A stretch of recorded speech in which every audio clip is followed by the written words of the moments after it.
لیکن جب بیٹیاں سنتی ہیں نا تو گزرا نہیں کرتی ہیں بلکہ ٹھہر کے جواب دیا کرتی ہیں. حضرت فاطمہ زہرا نے سنا, کہتی آپ نے فرمایا تو جھوٹا ہے, خدا نے میرے باپ کو سچا بنایا ہے. اتنا کہا نا ابو جہل آگے بڑھا, اس نے حضرت فاطمہ زہرا کے تماچا لگایا. اللہ اکبر, جیسی حضرت سیدہ فاطمہ کے تماچا لگا خاتون جنت کے, آپ روتی ہوئی کاشان نبوت پہ آئی ہے. میرے حضور گھر کے اندر جلوہ گر تھے. اللہ اکبر, سننا ذرا پیارے, باپ اگر بیٹی کو غم میں دیکھتا ہے تب بھی رو دیا کرتا ہے, بہت زیادہ خوش دیکھتا ہے تب بھی رو دیا کرتا ہے. باپ بیٹی کا رشتہ بڑا عجیب ہوا کرتا ہے. یہی وجہ ہے کہ اگر بیٹیوں کو سسرال میں گالیاں دی جاتی ہیں, باپ پوچھے بیٹی زندگی کیسے گزر رہی ہے, تب بھی کہتی ہے ابا بہت اچھی گزر رہی ہے. اگر روز دانے دے کے ٹکڑے کھلائے جائیں تب بھی بیٹی باپ سے نہیں بتاتی ہے. گالیاں پک کر کے کھلایا جائے تب بھی بیٹیاں باپ سے شکایت نہیں کرتی. وجہ یہ ہوتی ہے وہ جانتی ہے اگر میں نے اتنا کہہ دیا, میرے باپ تو نے کس کے ہاتھ میں ہاتھ دیا تھا جس دن سے کہی ہوں, روز گالی دے کر کے ٹکڑے ڈالتا ہے, روز دانے دے کر کے کھانا کھلاتا ہے. آج کے بعد میرا باپ چین سے سو نہیں پائے گا. میرے باپ کے دل میں یہ درد ایسا بیٹھے گا کہ وقت سے پہلے بڑھاپا آ جائے گا. اسی وجہ سے بیٹیاں کبھی باپ سے راز نہیں بتایا کرتی ہیں, ہر حال میں مسکرا دیا کرتی ہیں. دیکھ نبی کی بیٹی ہے, حضرت فاطمہ نے اندر قدم رکھا, میرے حضور نے بیٹی کو دیکھا, چشمان نبوت برسنے لگی. فرمایا فاطمہ خیر تو ہے بیٹی, بتا تو صحیح بچپن سے آج تک کئی دن کا فاقہ ہوا لیکن آنکھ میں آنسو نہیں آئے. اے بیٹی راہوں میں کانٹے پڑے لیکن تیری آنکھ میں آنسو نہیں آئے. دشمنوں نے تجھے تانے دیے لیکن کبھی آنکھ میں آنسو نہیں آئے. میری شہزادی بتا تو صحیح آج میری فاطمہ کی آنکھ میں آنسو کیسے آ گیا. میرے حضور نے اتنا کہا, بیٹی ہچکی بھر کے روئی, باپ کے سینے سے سینہ سیدہ نے لگایا, کہنے لگی ابا جان ابھی راہ سے گزر رہی تھی کہ وہ جو آپ کا دشمن ہے آپ کا برا کہہ رہا تھا, میں نے اس کو جواب دیا,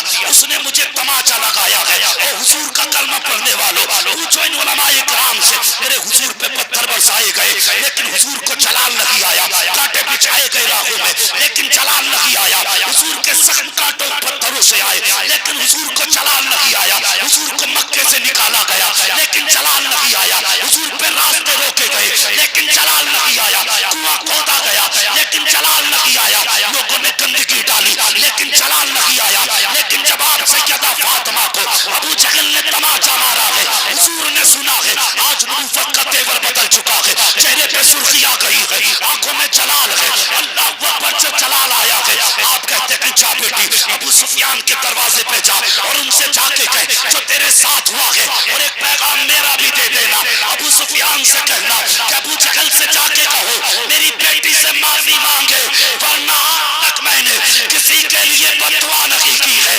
آج میرا دل اتنا ٹوٹا ہے کہ اگر وہ معافی نہیں مانگے گا آج محمد جھولی پھیلا کے اس کے لیے بددعا کرنا. اللہ اللہ اکبر, یا رسول اللہ, یا رسول اللہ, زندہ باد, زندہ باد, زندہ باد. وہ بیٹی بیٹی ہوتی ہے, حضور کو کبھی جلال نہیں آیا لیکن جب بیٹی کے تماچا لگایا آج نبوت جلال میں. ہاں آج نبوت جلال میں. خدا کی قسم, وہ پوچھو ان علماء سے, حضور کے بڑے بڑے دشمنوں میں حضرت ابو سفیان کا نام آتا. جی جی, جو حضور کی مخالفت کے ماسٹر مائنڈ لوگ تھے ان میں ایک نام حضرت ابو سفیان کا بھی آتا.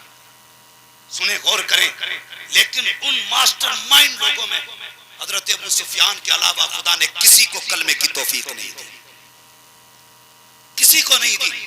اور صرف حضرت ابو سفیان ہی کو ایمان کی دولت کیوں ملی؟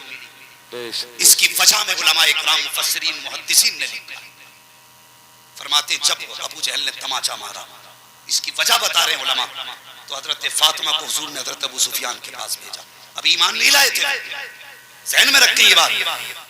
بہت زمانے تک حضور کا پیچھا کیا انہوں نے, بہت زمانے تک, ابھی ایمان نہیں لائے. حضور نے فرمایا جا بیٹی ابو سفیان کے پاس. حضرت فاطمہ آئی ہیں, اللہ اکبر, آنکھ میں آنسو تھے سیدہ کے.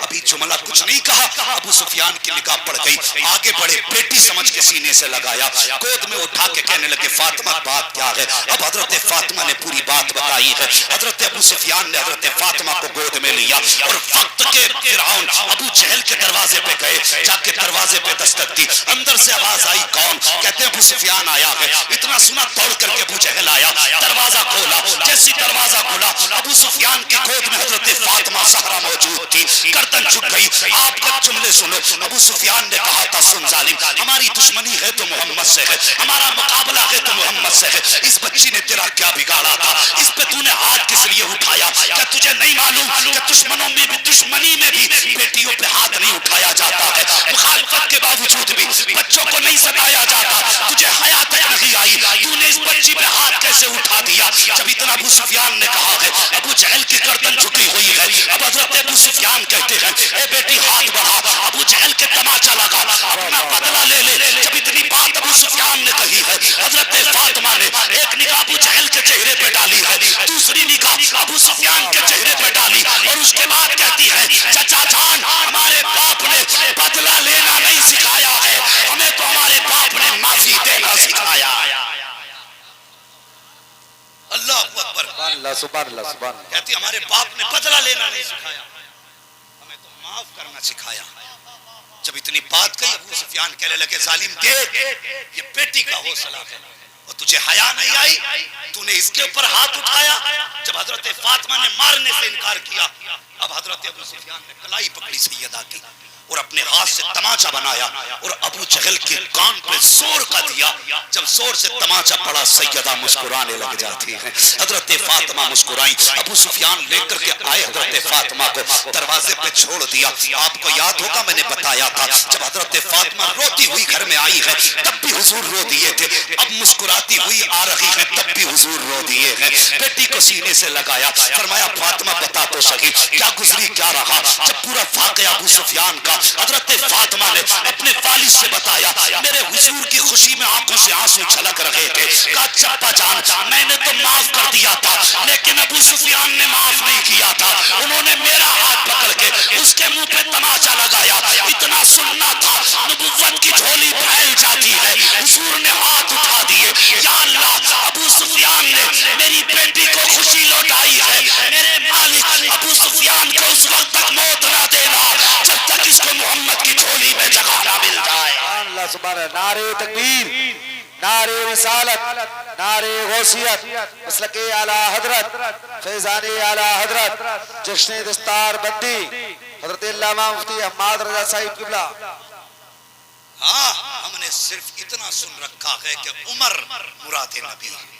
اگر عمر مراد نبی ہے تو ابو سفیان بھی دعائے نبی ہے. یہ ذہن میں بات رکھنا. ابو سفیان کو بھی حضور نے مانا, کہا تھا یا اللہ اس وقت تک موت نہ دینا ابو سفیان کو جب تک اسے میرے دامن میں جگہ نہ مل جائے. بیٹی بیٹی ہوتی ہے, بیٹی بیٹی ہوتی ہے. جتنا دکھ بیٹیوں کو ہوتا ہے اتنا بیٹوں کو,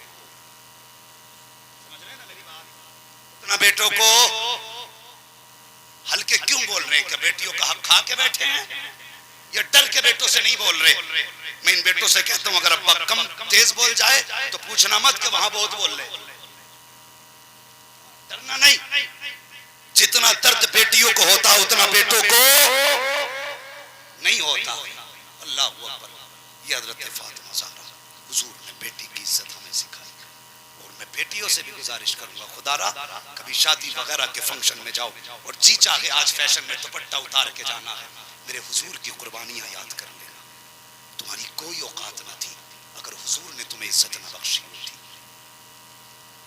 گھر تو کیا تمہیں جوتیوں میں جگہ آج نہ ملتی اگر میرے حضور نے یہ نہ کہا ہوتا میری بیٹی میرے جگر کا ٹکڑا ہے. آج جو عزتیں ہیں, جو باپ کل بیٹی کو قتل کرنے میں فخر محسوس کرتا تھا آج سفید بال لے کے رکشہ چلا کے مزدوری کر کے پالنے میں فخر محسوس کرتا ہے. یہ تبدیلی کس کی وجہ سے آئی؟ میرے حضور کی وجہ سے آئی ہے. خدا را بیٹیوں, کبھی باپ کو رسوا نہ کرنا, کبھی باپ کو ذلیل نہ کرنا. 18 سال یہ مزدور بن کے مزدوری کرتا رہا لیکن کبھی تجھے گھر سے نکلنے پہ مجبور نہیں کیا. یہ چاہتا تو یہ بھی تجھ سے برتن دھلوا کے اپنے گھر کا خرچہ چلا لیتا, لیکن خود مزدوری کی اس لیے کہ بیٹی تیری عزت سلامت رہے, تیرے ناز سلامت رہے. وہ لوگ کتنے ظالم ہیں وہ باپ جو بیٹیوں سے نفرت کرتے, ان کے پیدا ہونے پہ گھن کرتے. آج بھی دعوے کے ساتھ کہتا ہوں یہ علماء اکثر مسافر رہتے ہیں, کوئی کہیں دین کی تبلیغ کرتا ہے, کوئی کہیں کرتا ہے, لیکن پوچھو ان علماء سے جب کبھی گھر جانا ہوتا ہے 8 دن میں 10 دن میں, گھر میں بیٹی ہوتی ہے نا, تو کتنی بھی تھکن ہو، اگر بیٹی 6 مہینے کی بھی ہے تو آپ سینے پہ لٹاتا ہے، اس کی ٹھوکریں جب سینے پہ لگتی ہیں اللہ ٹھوکر کی برکت سے بدن کی تھکن اتار دیا کرتا ہے۔ بیٹی ہوتی ہے، کبھی بیٹیوں سے نفرت نہ کرنا، بیٹیاں کبھی کبھی وہ کر جاتی جو بیٹے نہیں کر پاتے، بیٹے نہیں کر پاتے، کبھی کبھی بیٹیاں وہ کر جاتی ہیں، وہ تجربہ نہ کیا ہو تو کر لینا، کبھی آنا باہر شہر سے، کبھی پردیس سے آنا اور کہہ دینا میں آدھی رات کو گھر پہنچ رہا ہوں، وہ گھر کے اندر تیرا بیٹا بھی ہو، تیری بیوی بھی ہو جس نے 7 چیلے مرنے کی قسمیں کھا رکھی ہیں، وہ بیٹا بھی ہو جو کہتا ہو زندگی تجھ پہ لٹانی ہے، لیکن آدھی رات ہو آنا، جب کبھی آدھی رات کو گھر میں آؤ گے دروازہ کھٹکھٹانا، دروازہ کھٹکھٹانا، جو سب سے پہلی آواز تیری آواز پہ نکلے گی وہ بیوی اور بیٹے کی آواز نہیں بلکہ تیری بیٹی کی آواز ہے۔ اکثر بیٹیاں راتوں کو سویا نہیں کرتی کہ باپ آنے والا ہے، ہم ان کے ساتھ ظلم کر رہے ہیں، ان کے ساتھ ظلم کر رہے ہیں، اللہ اکبر، بیٹی بیٹی ہوتی ہے۔ 10 منٹ اور بات کر لوں میں آگے کو، بیٹی سارے بولیں بیٹی، ابھی نہیں بولے، اللہ آپ کو زبان چلانے کی توفیق بخشے، بیٹی بیٹی ہوتی ہے۔ ہاں یاد رکھے نا، ایک مرتبہ نا میرے حضور خانہ کعبہ میں طواف، وہ نماز پڑھنے میں مصروف تھے، میں بہت زیادہ وقت نہیں لوں گا، مفتی صاحب قبلہ بھی کافی ٹائم سے بیٹھے ہوئے ہیں، حضور نماز میں مصروف تھے، ابو جہل اپنے یاروں کے ساتھ کھڑا تھا اور حضور کو نماز پڑھتے دیکھا نا تو اس نے کہا کہ فلاں مقام پہ اونٹ ذبح ہوا ہے کوئی جو اوجڑی لا کے معاذ اللہ محمد کے سر پہ رکھ دے؟ تو اس کے یاروں میں ایک یار عقبہ بن ابی معیط کا نام تھا، وہ ہٹا کٹا لئیم شہید تھا، اس نے کہا اتنی سی بات، ابھی گیا لے کے آیا، وہ گیا اس نے اوجڑی اٹھائی لایا، حضور سجدے میں تھے، میرے حضور کے سر اور شانوں کے بیچ لا کے میں نے اس کو رکھا، بہت بھاری اوج تھا، اونٹ کا اوج تھا، اب حضور کا سر سجدے میں ہے، اٹھ نہیں رہا ہے، اللہ اکبر۔ ایک صحابی وہیں پہ کھڑے تھے، کہتے میں نے کھینچنے کی کوشش کی لیکن اتنی وزنی تھی کہ اکیلا نہ کھینچ سکا، کہتے میں نے بہت محنت کی، جب نہیں کھینچ پایا تو کہتے پھر میں نے دوڑ لگائی، جاتا تو کہاں جاتا، کوئی یارو مددگار بھی نہیں تھا، کوئی ہمارا پرسان حال بھی نہیں تھا، فرماتے میں نے دوڑ لگائی، حضور کے گھر گیا، دروازے پہ دستک دی، اندر سے اما خدیجۃ الکبریٰ کی آواز آئی، کون؟ کہا کہ میں آیا ہوں، نام بتایا، کہا کس لیے آئے ہو؟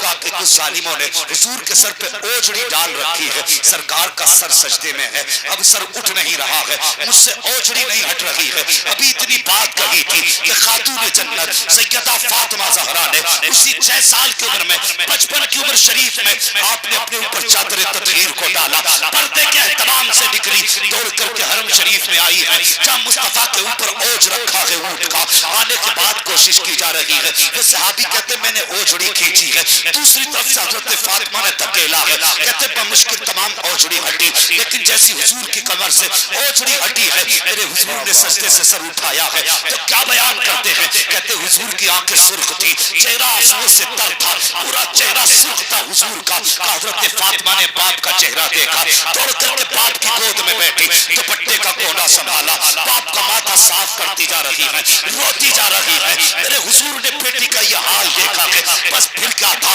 نبوت کی آنکھ میں آنسو آ گئے، میرے حضور جب آنکھ میں آنسو لائے ہیں، اب فاطمہ زہرا کے سب کا بندن ٹوٹا ہے، آپ بھی ہچکی بھر کے باپ کا ماتھا چوم کے روئی ہے، رونے کے بعد آپ نے رخ کیا کہ کعبے کی طرف دیکھ کے کہتی ہے اے میرے خدا بتا تو صحیح کیا میرا باپ سچا رسول نہیں ہے، کیا یہ جو دین لایا کہ وہ سچا نہیں ہے، کیا اس کا پڑھنے والا قرآن سچا نہیں ہے، بتا تو صحیح کیا اس کا مذہب سچا نہیں ہے، اللہ اکبر، کہا یا اللہ اگر میرا باپ سچا ہے، اس کا مذہب سچا ہے، اس کا دین سچا ہے، پھر بتا تو صحیح یہ چلتا ہے تو لوگ کانٹے کیوں بچھاتے ہیں، یہ بولتا ہے تو پتھر کیوں مارتے ہیں، یہ سجدے کرے تو اوج کیوں ڈالتے ہیں، یہ کہتے کہتے حضرت فاطمہ نے دوڑ لگائی اور خلاف کعبہ کو جا کے سینے سے لگایا اور لپٹ کے کہتی ہے یا اللہ ایک بیٹی کی التجا ہے کہ جتنوں نے میرے باپ کے اوپر اوج ڈالنے کی سازش کی ہے، میرے مالک انہیں زمین پہ رہنے کا ادھیکار نہیں ہے، انہیں جینے کا حق نہیں ہے، اتنی بات حضرت فاطمہ نے کہی ہے، میرے حضور نے اپنی جگہ چھوڑی ہے، دوڑ کر کے خاتون جنت کو سینے سے لگایا، فرمایا فاطمہ اگلا جملہ نہ بول دینا، اگلا جملہ نہ بول دینا، ورنہ ان کی نسلیں مٹ جائیں گی اور محمد مٹانے نہیں آیا بلکہ سبحان اللہ. نعرے تکبیر، نعرے رسالت، نعرے غوثیت، مسلک اعلی حضرت، فیضان اعلی حضرت، جشن دستار بندی جامعہ رضویہ رحمت العلوم حضرت علامہ مفتی حماد صاحب قبلہ. سبحان اللہ. سبحان اللہ اکبر. خاتون جنت کی زبان سے نکلی دعا تھی. اتنا تو کہہ چکی تھی نا انہیں زمین پہ رہنے کا حق نہیں. مشیت کا نقیب آواز دے رہا تھا فاطمہ صبر کر بدر کا میدان سجنے دے. خدا کی قسم پوچھو ان علماء سے، بدر کا میدان سجا. جتنے اس سازش میں شامل تھے بدر کے میدان میں دنیا نے دیکھا ان کے سر کہیں تڑپ رہے تھے، دھڑ کہیں تڑپ رہے تھے. حضرت فاطمہ زہرا کی بددعا کا نتیجہ تھا. خدا را بیٹیوں سے پیار کرو، بیٹیوں سے محبت کرو. کبھی کبھی بیٹے وہ نہیں کر پاتے جو بیٹیاں کر جاتی. بیٹیاں کر جاتی ہیں. جب دکھ میں دنیا ساتھ چھوڑے گی تیری بیٹی تیرا ساتھ دے گی. جب تو لقمے کو ترس جائے گا تو بیٹی تجھے کھانا کھلائے گی. جسے تو نے جائیداد نہ دی، جسے تو نے حق نہ دیا جو شریعت نے مقرر کیا تھا، خدا کی قسم وہ زندگی میں کبھی تجھ سے نہیں کہتی ابا میرا حق کھا کے مر گیا. کبھی نہیں کہتی. بیٹی تو بیٹی ہوتی ساری زندگی. تم اس کا لاکھ حق کھا جاؤ پھر بھی وہ تمہارے لیے جان دینے تیار رہتی ہے. وہ جانتی ہے یہ زمین کچھ بھی نہیں، میرا باپ سب کچھ ہے. وہ جانتی ہے جائیداد کچھ بھی نہیں، میرا بھائی سب کچھ ہے. خدا را ان بیٹیوں کے ساتھ ظلم نہ کرو. اور جو گھروں کے اندر کسی کی بیٹی کو ستاتے ہیں صرف ایک بات کا جواب دے دو. کوئی بندہ ایسا ہے جو یہ چاہتا ہو کہ میری بیٹی کو سسرال میں جا کے گالیاں ملے؟ نہیں. ہے کوئی بیٹا، کوئی باپ ایسا ہے جو یہ چاہے میری بیٹی کو سسرال جا کے تانے ملے؟ کوئی نہیں چاہتا. تو سنو، اگر تم یہ چاہتے ہو کہ سسرال میں تمہاری بیٹی کو عزت ملے تو یہ قانون اپنا لو، تم دوسرے کی بیٹی کو عزت دو، اللہ تمہاری بیٹیوں کو عزت عطا فرمائے. تم دوسرے کی بیٹی کو عزت دو، اللہ تمہاری بیٹی کو عزت دے گا. بیٹیوں کی عزت کرو، بیٹیوں کی قدر کرو. ما آتاکم الرسول فخذوہ. لوگوں میرا محبوب جو تمہیں دے وہ لے لو. حضور نے بیٹی کو رحمت بنا کے پیش کیا، رحمت بنا کے پیش کیا. وہ کتنے پیارے انداز میں حضور نے فرمایا جس کو خدا نے 3 بیٹیاں تھیں اس نے پالا پوسا عزت سے رخصت کیا. حضور فرماتے ہیں اس کو جنت کی ضمانت میں دے رہا ہوں. 2 والا کھڑا ہو گیا. حضور 3 بیٹی والا جنتی، مجھ پہ تو 2 ہی رہ گئی. میرے حضور نے فرمایا کوئی بات نہیں، خدا کے کرم کا جو دریا ہے وہ محدود نہیں ہے، اس کے خزانوں میں کمی نہیں. حضور فرماتے ہیں اگر 3 والا جنتی ہے تو 2 بیٹیوں والا بھی جنتی ہے. اور جب 2 بیٹی والا جنتی ہو گیا تو پھر 1 والا بھی کھڑا ہو. لگتا ہے میرا بھی کام بن ہی جائے گا. خدا کی قسم وہ جانتے تھے کون دیتا ہے دینے کو منہ چاہیے، دینے والا ہے سچا ہمارا نبی. سارے بولے دینے والا ہے سچا ہمارا نہیں نبی. اللہ اکبر. 1 والا بھی کھڑا ہو گیا. حضور مجھ پہ تو 1 ہی بیٹی ہے. حضور نے فرمایا جا 3 والا بھی جنتی، 2 والا بھی جنتی، 1 والا بھی جنتی ہے. تو کام تینوں کا بن گیا. 3 والا جنتی، 2 والا جنتی، 1 والا جنتی. پھر اس کو تو خیال آنا ہی تھا نا جس پہ بیٹی نہیں تھی. ایک صحابی اٹھ کے کھڑے ہوئے، حضور ان پہ 3 تھی یہ بھی جنتی، ان پہ 2 یہ بھی جنتی، ان پہ 1 یہ بھی جنتی. حضور مجھ پہ تو بیٹی نہیں ہے. میرے حضور نے فرمایا جا اگر خدا نے بیٹی نہیں دی نا تو بیٹی کی تمنا لے کے مر جانا. قیامت میں لاوارث نہیں ہوگا تو اس کا ہاتھ پکڑ کے میں جنت میں داخل کروں گا. بیٹی کی تمنا اگر جنت دلا سکتی ہے تو بیٹی کی پرورش تمہیں کہاں سے کہاں پہنچا سکتی ہے. بیٹیوں کو عزت دیا کرو، بیٹیوں کی قدر کیا کرو اور کسی کی بیٹی کو رلایا نہ کرو. اللہ بیٹی دینا شکر ادا کرنا. اس لیے کہ بیٹے دعاؤں سے مل جاتے ہیں، بیٹیاں نصیبوں سے ملا کرتی، نصیبوں سے بیٹیاں ملا کرتی. اس لیے ضروری ہے کہ اب بیٹیوں کی بھی عزت کریں، قدر کریں، نکاح کو آسان کریں. یہ جو رسمیں چلی آ رہی ہیں، جتنی غیر مسلموں کی رسمیں تھیں آج سب ہمارے اندر موجود ہیں، ساری ہمارے اندر موجود ہیں. خدا را ان رسموں کو کم کریں. پیسے کی کثرت ہے، 1 لاکھ کا تو آتش بازی نہ کر. مدرسے میں آ، قاری صاحب علامہ صاحب سے کہ حضرت بتاؤ بچے پانی کون سا پیتے ہیں؟ اگر فریج نہیں ہے ایک فریج کا انتظام کر دے، اگر پنکھا نہیں ہے تو پنکھا لگا دے. کولر نہیں ہے قرآن والوں کے لیے کولر کا انتظام کر دے. ہاں اگر بستر نہیں ہے کوئی غریب طالب علم ہے اس کے بستر کا انتظام کر دے. گارنٹی ہے تیرے مرنے کے بعد تیری کروڑوں کی جائیداد میں بیٹے تیرے نام کے ہر سال 1 لاکھ روپے خرچ کریں گے. قبرستان جا کے دیکھا کر کتنی قبروں پہ تازہ پھول ملیں گے اور کتنی قبروں پہ تو صاحب کوئی مٹی ڈالنے والا نظر نہیں آتا. کیا ان کے وارث نہیں تھے؟ انہوں نے جائیداد نہیں چھوڑی, انہوں نے بھی جائیداد چھوڑی لیکن بیٹوں نے عیاشیوں میں اڑا دی, آتش بازیوں میں بیٹوں نے اڑا دی. باپ کا جنازہ یاد نہیں آتا بیٹوں کو, باپ کی قبر یاد نہیں آتی. اپنے جیتے جی آخرت کا انتظام کر جاؤ. مدرسے میں کولر لگواؤ, اے سی لگواؤ, فریج لگواؤ, ٹھنڈی ہوا کا انتظام کر. میں نہیں جانتا 50 سال بعد تیرے مرنے کے کوئی دعا کرے نہ کرے.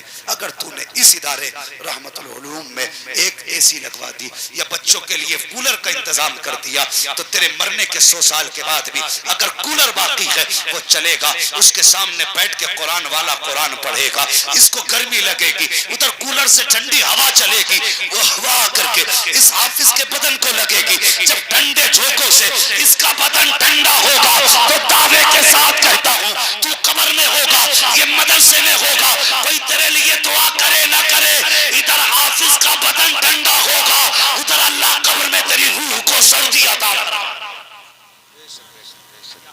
پیسے لا کے آتش بازی جب شروع کرتا دبا دب دبا دب دبا دب, بچے کود گئے, بوڑھے کود گئے, کتنوں کے دل تھم گئے, لیکن پٹھان کا بیٹا رکنے کا نام ہی نہیں لے رہا. سب پٹھان گیری نکل جائے گی.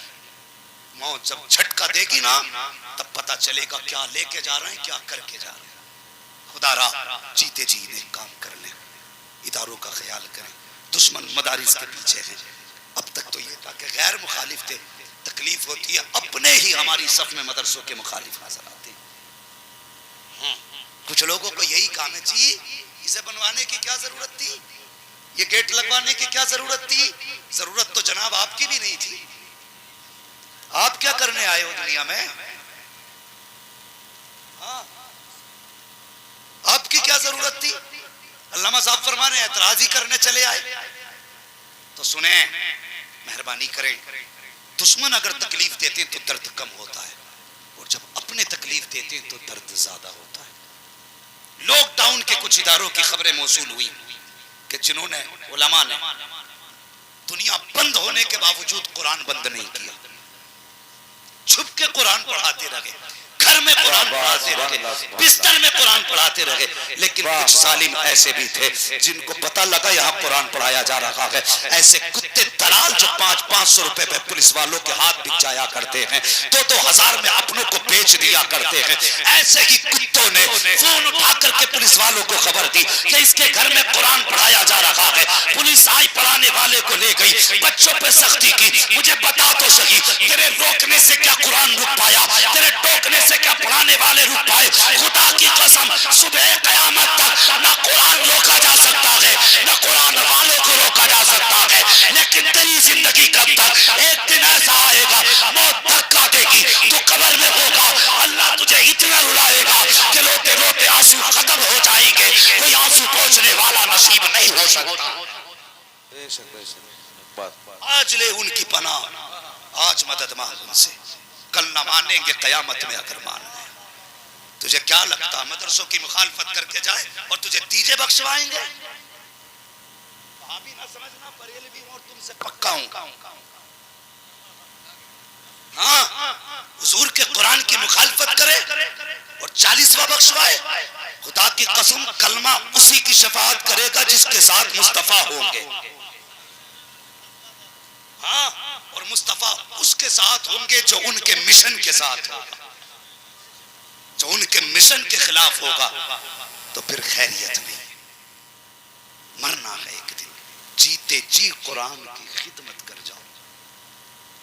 بلا وجہ میں مفتی صاحب اسماعیل صاحب ہمارے سروں کے تاج, سارے علماء کے سر کے تاج جتنے ممبر پہ یہاں سب کے سر کے تاج ہیں, پوچھئے ان سے, یہ بتائیں گے کہ جو علماء اور علم دین کی مخالفت کرتے ہیں ان کے خاتمے ایمان پر نہیں ہوا کرتے.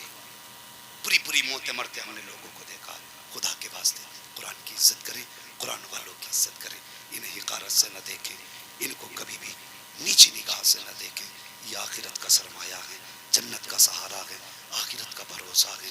ہاں اللہ توفیق دے، اگر کچھ کھلانے کی حیثیت نہ ہو تو اللہ کی زمین سے نکلنے والے چشمے سے پانی بھر کے پلا دینا۔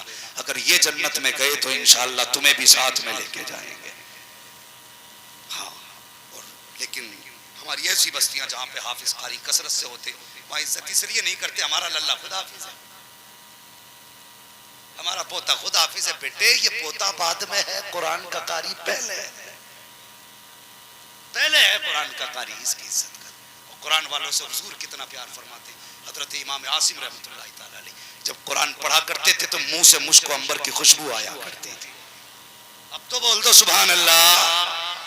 ہاں، ہاتھ مت اٹھانا اگر تھکنے کا ڈر ہو تو، اور مرنے کا ڈر ہو تو قطعی مت اٹھانا، اور کمزوری نہ ہو تو بول دو سبحان اللہ۔ اے خالی لنگر کے سہارے آئے یا کچھ کھا پی کے بھی آئے گھر سے؟ کچھ کھا پی کے بھی آیا کرو جو سبحان اللہ کہنے کا سہارا بنا رہا ہے۔ اگر کھا کے آئیں تو ذرا زور سے کہہ دیں یا رسول اللہ۔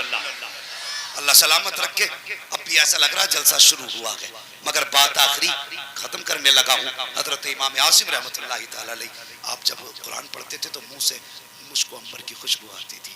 شاگرد کہنے لگے حضور کیا بات ہے، کچھ دن سے دیکھ رہے ہیں منہ سے مشک و عنبر کی خوشبو آ رہی ہے۔ حضرت جی 4 سال سے خدمت میں ہیں لیکن کچھ مہینوں سے مشک کی خوشبو آ رہی ہے۔ تو امام عاصم فرمانے لگے بیٹے اس میں ایک راز ہے۔ کہنے لگے حضرت بتاؤ نا۔ تو فرمانے لگے راز تب تک راز ہے جب تک بتایا نہ جائے، اور جب بات کھل گئی تو راز راز نہیں رہتا ہے۔ تو کچھ شاگرد استاد کے منہ چڑے ہوتے، نہیں بتاؤ حضرت۔ تو فرمانے لگے ایک دن نا میری آنکھ لگی، خواب میں حضور تشریف لے آئے۔ بولو یار سبحان اللہ۔ خواب میں حضور تشریف لے آئے اور مجھ سے کہنے لگے عاصم ذرا قرآن پڑھ کے سنا۔ فرماتے میں نے قرآن پڑھنا شروع کیا، جب میں قرآن پڑھ رہا تھا حضور اپنے لب میرے لبوں پہ رکھ رہے تھے۔ کہتے ہیں جب سے حضور نے میرے لبوں پہ اپنے لب رکھے ہیں، خدا کی قسم جب جب قرآن پڑھتا ہوں منہ سے مشک و عنبر کی خوشبو آیا کرتی ہے۔ بے شک بے شک۔ یہ وہ جماعت ہے جب یہ قرآن پڑھے تو حضور مسکرایا کرتے ہیں۔ وہ انہیں کہتے ہیں زکوٰۃ کھانے والا جا رہا ہے، حیا کر، یہ زکوٰۃ والا نہیں یہ بخشش والا جا رہا ہے، یہ چندے والا نہیں یہ اللہ والا جا رہا ہے۔ ان کی عزت کیا کرو، ان کی قدر کیا کرو، علماء کی خدمت کریں۔ حضور نے قرآن دیا، ہمیں اس کا پورا خیال کرنا ہے۔ دنیا مٹانے پہ لگی ہے، مٹائے، جتنی طاقت چاہے لگا لے۔